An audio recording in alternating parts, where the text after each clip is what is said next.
El Señor esté con ustedes. Y con tu espíritu. Proclamación del Santo Evangelio según San Marcos. Gloria a ti, Señor. En aquel tiempo le acercaban a Jesús niños para que los tocara, pero los discípulos los regañaban. Al verlo, Jesús se enfadó y les dijo: dejen que los niños vengan a mí, no se lo impidan. De los que son como ellos es el reino de Dios. Les aseguro que el que no acepte el reino de Dios como un niño, no entrará en él. Y los abrazaba y los bendecía imponiéndole las manos. Palabra del Señor. Gloria a ti, Señor Jesús.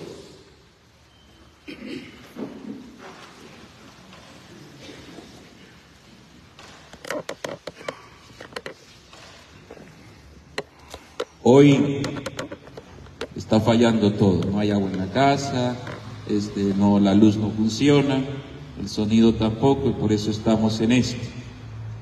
Pero bueno, eso no impide hablar de Dios. Yo sin micrófono también puedo hablar, porque tengo un parlante incorporado acá, ¿verdad? Entonces no hay problema. La palabra de Dios que hoy escuchamos puede llevarnos primero a examinar nuestra actitud religiosa. Vemos cómo Santiago presenta dos aspectos de actitud piadosa, religiosa, ritual que había en la comunidad. Lo primero es la unción del enfermo, la oración del enfermo sobre el enfermo, y lo segundo, la confesión de los pecados. Dice primero cómo está relacionado esa realidad humana de la enfermedad con la oración, que requiere dos cosas. La primera actitud es la actitud de un compromiso con el hermano. ¿Está alguno, dice, enfermo? Dice que ore. La segunda actitud dice: ¿está alguno enfermo? Que llame al presbítero para que lo unja. Y la oración con fe sanará al enfermo.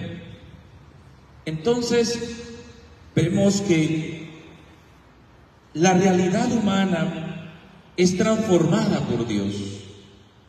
La realidad humana es la realidad que se deja traspasar por ese amor de Dios. ¿Y cuál es la realidad humana? Esa, la realidad de a veces bondad y a veces debilidad. No siempre podemos tener salud. La salud se deteriora también, pero no podemos entender que el deterioro de la salud es un castigo de Dios, o es que estoy pagando una condena. Es parte de la realidad humana. Y ante eso hay una respuesta de fe. Y la respuesta de fe es la oración.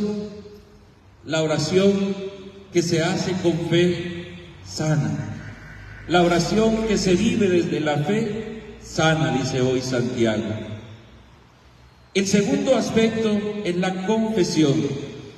Entonces dice: confiésense los pecados unos con otros. Aquí se les cae a los protestantes la teoría de que solo Dios es el que puede oír pecados. Dice: confiésense los pecados unos con otros. Y dice: y lo que se perdone, Dios lo perdonará. Y es ahí donde vemos también cómo Dios nos permite poder purificar el corazón. El corazón como el lugar de donde se puede tomar la decisión para el mal. El corazón como el lugar donde se puede tomar la decisión para obrar bien. Y por eso de repente también lo vamos desgastando en la vida y vamos cayendo en aquellas situaciones que no siempre, como dice San Pablo, son las que queremos realizar. Hago el mal que no quiero y dejo de hacer el bien que quiero, dice San Pablo. Y es ahí donde Dios también nos propone un camino del perdón, nos propone un camino de reconciliación. El pecado es una transgresión con el hermano, y porque es con el hermano también es con Dios, porque Dios está en él, y consigo mismo, porque también Dios habita en nosotros. Por lo tanto, el perdón se da en esas tres vías. Cuando usted viene a reconciliarse en el sacramento de la confesión, se reconcilia consigo mismo, pero también se reconcilia con el otro. Y ojalá que el perdón también surja en su relación con el prójimo, con el que ha agredido. Y cuando usted se reconcilia con usted y con su hermano, se reconcilia también con Dios. Y Dios, que conoce nuestro corazón, Dios que conoce las intenciones del alma, como lo dice el apóstol Pablo en la carta a los Romanos, allá en el capítulo 8, verso 27, el Espíritu que penetra lo más íntimo del corazón, dice, Él también conoce nuestras intenciones, nuestras aspiraciones. Y ahí es cuando Dios empieza a hacer un trabajo donde nos muestra cuál es el camino de la santidad, cuál es el camino de la perfección, cuál es el camino para llegar a la medida del hombre perfecto, Cristo. Y por eso nos regala estos bálsamos, tanto de la vida como del corazón. El segundo momento que aparece en el texto hoy de Santiago es también la relación con los demás. ¿Cómo podemos nosotros, en esa relación con el otro, poder manifestar que en nuestra relación con el hermano vive Cristo? Que en nuestra relación con los demás hay una perfecta y profunda relación de espíritu. Y es por eso que tenemos que examinar y revisar cómo estamos nosotros procediendo de cara a los demás. El Evangelio de hoy nos presenta la realidad de Jesús y los niños. Es de cercanía, no de distancia. Aquí el otro día se rasgaron las vestiduras porque senté a los niños acá. Y entonces se rasgaron blasfemia, profanación del templo, cuando lo impuro no es lo que está afuera, es lo que sale del corazón. Y muchas veces vamos fijándonos en las formas y no en la esencia. La esencia es la cercanía. La esencia es que los niños tengan también su momento con Cristo. La esencia es que los niños comprendan cómo Dios los ama. La esencia es que ellos entiendan que la iglesia es su casa, es un lugar de acogida, no de rechazos, no de prohibiciones. Claro que sí, tienen que haber normas, claro que sí debe haber orden, claro que sí debe haber un ideal de vida, claro que sí, pero es un proceso de formación que se debe hacer. Y por eso las catequesis deben ser cada día más un acercamiento a la persona de Cristo. La oración debe llevar a los demás a acercarnos a Cristo. No hay que impedirlo, dice hoy, porque el acoger a un niño es acoger el reino de Dios. ¿Qué hay en un niño y qué hay en el reino de Dios? ¿O qué hay en un niño para compararlo también con la cercanía del reino de Dios? Primero hay inocencia, y la inocencia es la pureza del corazón.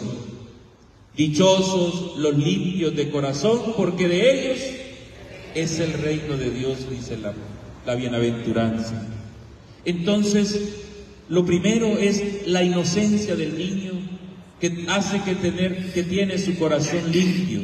Por eso el niño, como inocente, es cercano a todos. El que se encarga de contaminar el corazón del niño es el adulto. No te acerques con esa persona, no te juntes con este, no mires allá, no te pares así, no hables así, no sé qué. El ser humano, el adulto que ya ha perdido la inocencia, es el que se encarga de contaminar y de meterle malicia en el corazón al niño. Lo segundo, el niño ama sin condiciones. El que se encarga de meterle intereses al amor es el ser humano. Si me da un abrazo, le doy tal cosa. Si usted saca buenas notas, le doy tal cosa. El que se encarga de hacerle daño al corazón de un niño es uno de adulto. Por eso el reino de Dios se compara con el niño. También el reino de Dios comparado con un niño es aquel que es fraterno. El niño puede pelear ahorita y a los 5 minutos está jugando con su amigo o con su hermano. ¿Por qué? Porque en su corazón no hay rencor, porque en su corazón hay fraternidad, porque en su corazón está el concepto puro de lo que es la amistad. Y el reino de Dios es fraternidad, el reino de Dios es perdón, el reino de Dios no tiene límite del odio. El reino de Dios es como el corazón de un niño que no pone barreras. Pero también el reino de Dios se parece a un niño, porque un niño es capaz de vivir la alegría con lo simple. Una persona que le da a su hijo un detalle pequeño, el niño muestra alegría, porque quizás ese detalle lo hace evocar el cumplimiento de una necesidad que se suple con algo tan significante o sencillo, un dulce, un juguete, un abrazo. Es decir, un niño es capaz de vivir la sencillez de la vida como es el reino de Dios. Por eso Jesús compara el reino de Dios con una semilla de mostaza, compara el reino de Dios con una perla, compara el reino de Dios con muchas actitudes y acciones que para nosotros son cercanas a nuestra vida. Así de sencillo. El que le complica la vida espiritual es uno mismo. El que a veces hace lejano el reino de Dios es uno mismo, con su actitud o con su comportamiento. Por eso, mis queridos hermanos, hoy estamos invitados que en medio de nuestra enfermedad física oremos con fe. Pidamos que nos unjan, pidamos que el sacramento de la unción de los enfermos no sea en el límite de la vida, sino que sea en los momentos de fragilidad física.